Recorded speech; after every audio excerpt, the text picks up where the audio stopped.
In 17th century India, the Mughal and Adil Shahi empires operated at a scale that seemed impossible to challenge. This map of the Grand Mughal illustrates a geopolitical reality of immense geographical reach, massive standing armies, and nearly bottomless treasuries. Contrast that imperial weight with the resources of a young Chhatrapati Shivaji Maharaj. He lacked a massive treasury and a professional standing army of thousands. He was starting with a fraction of his enemy's manpower. Despite being the son of a regional jagirdar, or landlord, Shivaji Maharaj was driven by the goal of Swarajya, independent self-rule. The math was simple. Engaging these empires in a traditional open-field battlefield was a death sentence. A direct confrontation would have resulted in the immediate destruction of his rebellion. To survive, Shivaji had to avoid standard military rules. He developed a system of asymmetrical statecraft that integrated terrain, decentralized governance, and targeted economic extraction to neutralize the size of his adversaries. His first tool was the Sahyadri mountain range. These rugged slopes and dense valleys were the great equalizer, making it impossible for large, heavy imperial armies to move with their usual speed or cohesion. This environment allowed for Ganimi Kawa, or guerrilla warfare.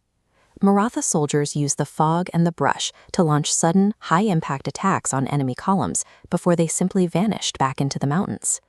No event proved this reliance on intellect over raw strength better than the encounter with the Adil Shahi general, Afzal Khan, a man who physically towered over Shivaji.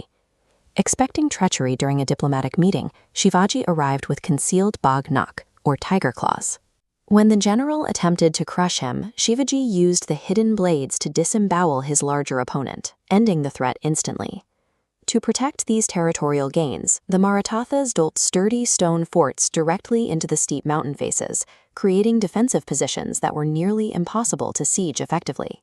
By making the landscape and psychological surprise their primary weapons, the Marathas successfully neutralized the sheer military size of their opponents.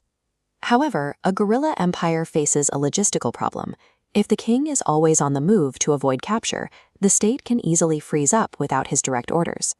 The solution was the Ashtapradhan, a council of 8 ministers designed to manage the empire's daily operations autonomously. The Peshwa, or prime minister, held the authority to represent the king and ensure the state functioned even when Shivaji was away on a campaign. The Amatya managed the finance and revenue ledgers, while the Wakyanavis served as the intelligence lead, monitoring internal security and administrative activities. While these civil branches operated, the Sare Nobat acted as the commander of the military forces, focusing entirely on defense and combat. This decentralized structure meant that the Mughals could not paralyze the Maratha state by simply targeting its king. The administration was designed to be bulletproof. Building and maintaining hundreds of these mountain forts required immense capital. These infrastructure costs were a constant drain on the treasury of a growing rebellion. Heavy taxes on your own people often lead to internal revolt. Instead, the Marathas engineered a system to make neighboring enemy states pay for the rebellion's expansion. They established chowth, a tax of exactly 25% of a neighboring territory's total income. In exchange, the Marathas guaranteed that territory protection from their own raids. Added to this was Sardeshmukhi, an additional 10% surcharge Shivaji claimed by virtue of his supreme authority over the region. These taxes were effective tools of economic warfare. They enriched the Maratha treasury while systematically draining the wealth of their greatest imperial rivals. By integrating guerrilla tactics, decentralized governance, and an external revenue engine, Shivaji Maharaj transformed a small regional uprising into a power that eventually dominated the subcontinent. For students preparing for exams like the UPSC or SSC, this history is vital.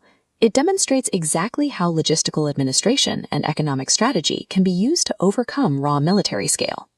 We've detailed several roles of the Ashtapradhan Council in this video, but we intentionally left one out. To show you've mastered this administrative system, head to the comments and tell us the specific title of the foreign minister in Shivaji's council.